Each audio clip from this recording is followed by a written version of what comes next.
بسم اللہ الرحمن الرحیم۔ حضور صلی اللہ علیہ وسلم ایک دفعہ سفر کر رہے تھے کہ آپ صلی اللہ علیہ وسلم نے اپنے ساتھیوں سمیت ایک جگہ پڑاؤ ڈالا۔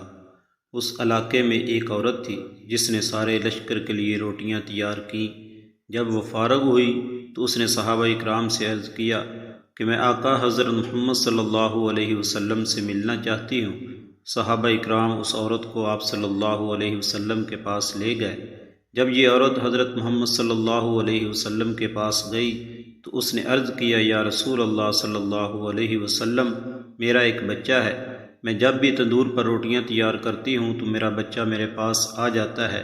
میں اپنے بچے کو تندور کے پاس نہیں آنے دیتی کہ میرے بچے کو آگ کی گرم ہوا نہ لگ جائے، کیونکہ میں ماں ہوں۔ ماں کا دل بہت ہی نرم اور نازک ہوتا ہے۔ وہ اپنی پیدا کی ہوئی اولاد کو کس طرح سے مشکل میں دیکھ سکتی ہے۔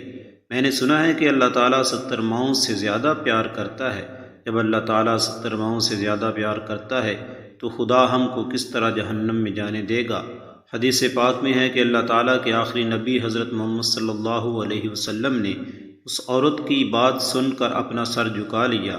آپ صلی اللہ علیہ وسلم کی آنکھوں سے زاروں قطار آنسو بہنے لگے۔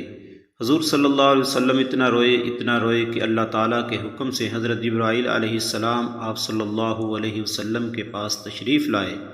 حضرت جبرائیل علیہ السلام نے فرمایا، یا رسول اللہ صلی اللہ علیہ وسلم، اللہ تعالیٰ کا حکم ہے کہ اس عورت کو فرما دیں، اللہ نے ان پر ظلم نہیں کیا، انہوں نے اپنی جانوں پر خود ظلم کیا۔ اللہ تعالیٰ تو چاہتا ہے کہ میرا بندہ مجھ سے مانگے، کیا مانگتا ہے میں اس کو عطا کرنے کے لیے تیار ہوں۔ یہ لوگ توبہ نہیں کرتے، یہ لوگ شیطان کی بات مانتے ہیں تو اللہ تعالیٰ کی بارگاہ میں توبہ ہی نہیں کرتے، یہ تو اللہ تعالیٰ کو بھول ہی جاتے ہیں۔ یہ لوگ اپنے عمل کی وجہ سے دوزخ میں ڈالے جائیں گے۔ حضرت ابو ہریرہ رضی اللہ تعالیٰ عنہ سے مروی ہے کہ حضور صلی اللہ علیہ وسلم کا ارشاد ہے کہ میری پوری امت جنت میں جائے گی، جو انکار کرے گا وہ جنت میں داخل نہیں ہوگا۔ عرض کیا گیا، جنت سے جانے سے کون انکار کرتا ہے؟ آپ صلی اللہ علیہ وسلم نے فرمایا کہ جس نے میری اطاعت کی وہ جنت میں داخل ہو جائے گا، جس نے میری اطاعت نہ کی وہ جہنم کی آگ میں جائے گا۔ حضرت جابر رضی اللہ تعالیٰ عنہ سے مروی ہے کہ ایک بار چند فرشتے اللہ تعالیٰ کے نبی صلی اللہ علیہ وسلم کے پاس تشریف لائے۔ اس وقت آپ صلی اللہ علیہ وسلم سو رہے تھے۔ ان فرشتوں نے ایک دوسرے سے فرمایا کہ تمہارے اس ساتھی کے لیے ایک مثال ہے۔ ان میں سے کچھ فرشتوں نے اپنی رائے دی کہ یہ سو رہے ہیں، کچھ نے یہ کہا کہ ان کی آنکھیں سوتی ہیں اور ان کا دل جاگتا رہتا ہے۔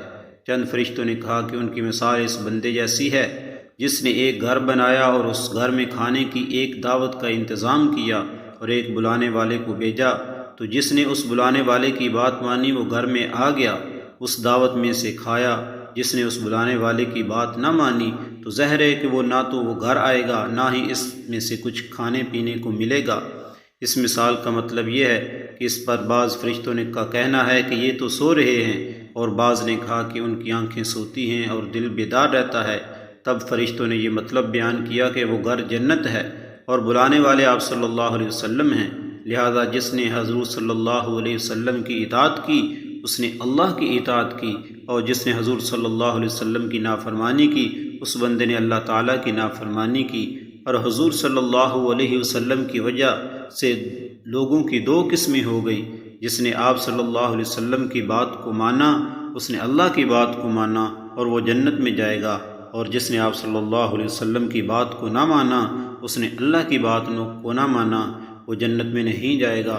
حضرت ابو موسیٰ رضی اللہ تعالیٰ عنہ آپ صلی اللہ علیہ وسلم کا ارشاد نقل کرتے ہیں، فرماتے ہیں کہ میری اور اس دین کی مثال جس کو دے کر خدا نے مجھے نبی بنا کر بھیجا اس آدمی جیسی ہے جو اپنی قوم کے پاس آیا اور کہا کہ اے میری قوم، میں نے اپنی آنکھوں سے دشمن کے بڑے لشکر کو تمہاری طرف آتے ہوئے دیکھا ہے، میں تم کو بے غرض ہو کر ڈرا رہا ہوں، لہٰذا یہاں سے بھاگنے میں جلدی جلدی کرو۔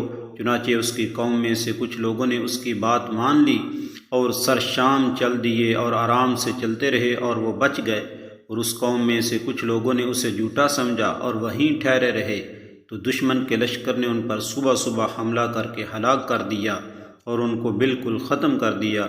یہ مثال ہے ان لوگوں کی جنہوں نے میری بات کو مانا اور جو دین میں لے کر آیا اس پر عمل کیا، اور ان لوگوں کی جنہوں نے میری نافرمانی کی اور میرے دین کو جھٹلایا۔